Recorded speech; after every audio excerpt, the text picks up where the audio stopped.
a mess. Everything's a mess. I have to fix the mess now. Hey guys, I'm Kate. Welcome back to my channel, and today I want to talk about all the changes I'm planning to make to my Camp NaNoWriMo project. This is the continuation of my prep. It is PREPARCH. So at this point, I have fully reread the story and, oh no, where is it? There it is.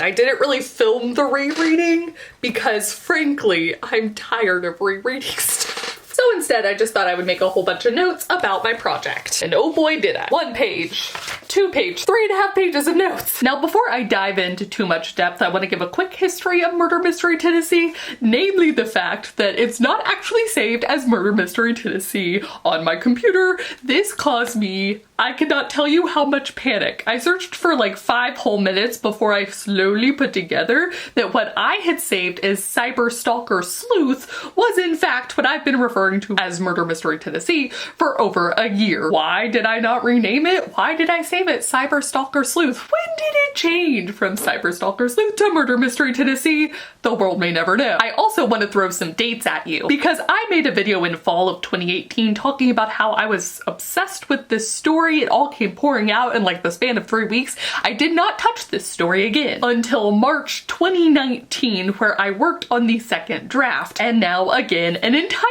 year later, March 2020. So now let's fast forward to, of course, the present time, or potentially last week, when I talked about my 5-step kind of prep plan, and step 1 was, of course, reread the whole thing. Make the notes. Yes. So I wanted to go through what I found to be some of the kind of most important notes, which is that through the first 14 chapters, it's actually pretty solid. I should have seen that this was going to be the problem just based off of what the other chapters look like in my Scrivener file. The fact that I skipped chapter 15 and then just have chapters labeled as question marks. But the first 14 chapters, really solid, actually. There's a whole lot I like about this story, which is so fun.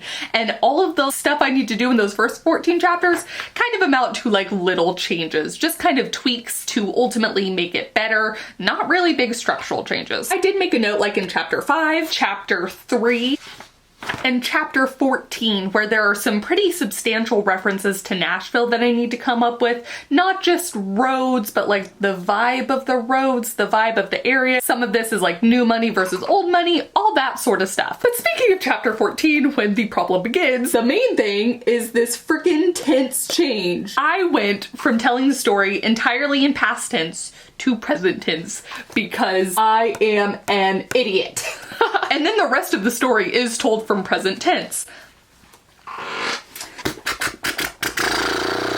There's also tons of other problems in chapter 14 where it's almost like I backtracked and then tried to fix something, but actually I don't like what I was trying to do, which is a plus side because once again means that the first 13 chapters are so solid. Chapter 14. Having said that, throughout, I love the voice of the character. I was so convinced that past tense was the way to go because the first 13 chapters read very solidly, but then chapter 14, maybe not chapter 14 because chapter 14 genuinely the biggest mess, but onwards, you know, skipping chapter 15 that doesn't exist and all of the question mark chapters, it feels very nice to have the immediacy, especially when she's later attacked by the murderer. Spoiler alert, it's a PI story. They're always attacked in the end.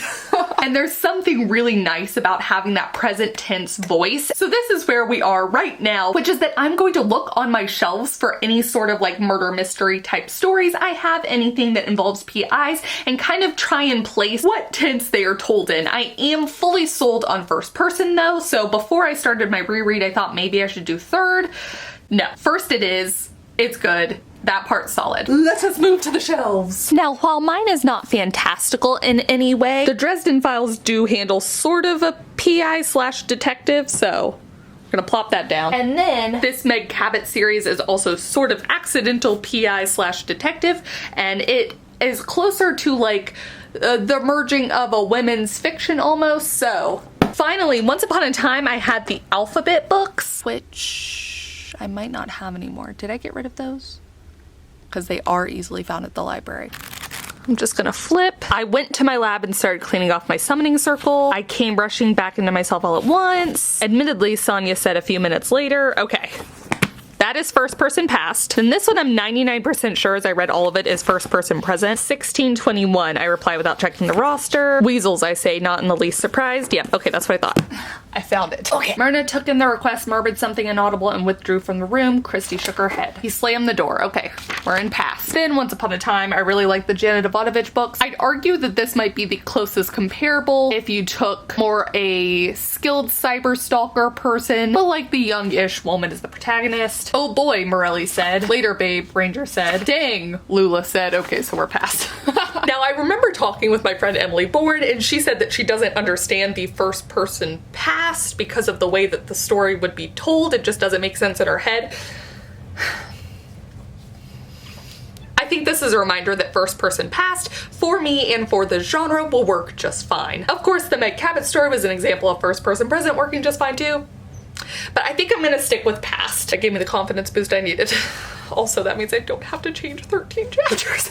So the next thing I want to address is what I'm just going to call things that I did well, because even though some of those later chapters were genuinely a mess, and you could tell because the chapters got shorter and shorter as time went on, like there was no scrolling involved on my Scrivener file. I was just like, oh, that's all I wrote on that. But I managed to keep the ending of each chapter very promising. Like, you wanted to read the next chapter. Like, even as annoyed as I was at like messing up the tenses and like completely ignoring what I'd written 3 chapters before, I would end it on such a note that I was like, shit, I better keep reading. So if I'm feeling that way, I think that's a good sign. I also feel like I did a really good job of getting the right kind of ebbs and flows of the story while always sort of constantly being on this uphill rise until we get to the point of the murder, or the attempted murder on my main character, because of course there's murders throughout. I also find the backstory really fun with this kind of cast of characters that my main character has surrounding her, the kind of back and forth she has with the detective, and of course the underlying tension with the ex-fiance that we do have a promise of creeping back up in future books. There's a lot of good promises made, I guess is what I'm saying. That is what I think you want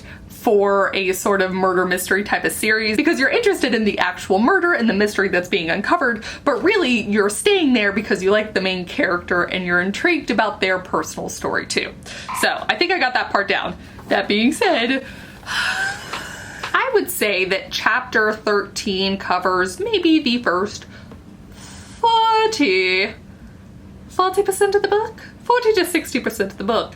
And then the chapters with the question marks contain the last like 10% of the book. So then what in the actual hell happened to the middle 30% of the book? Did I ever write it? I don't know. I reference back to my draft 1 and it's a mess. Everything's a mess. I have to fix the mess now. That is what I'm doing. So while my April plans include researching Nashville and actually kind of walking around Nashville, my March plans are sort of figuring out this middle 30 to 40% that I somehow completely skipped. This is going to require some outlining. It's just gonna require some outlining. I'm gonna have to outline because I don't have any big changes between the first 13 chapters, and yet I still need to connect these things. I just need to figure all this stuff out, and the whodunit aspect, who I know who did it, I know why they did it,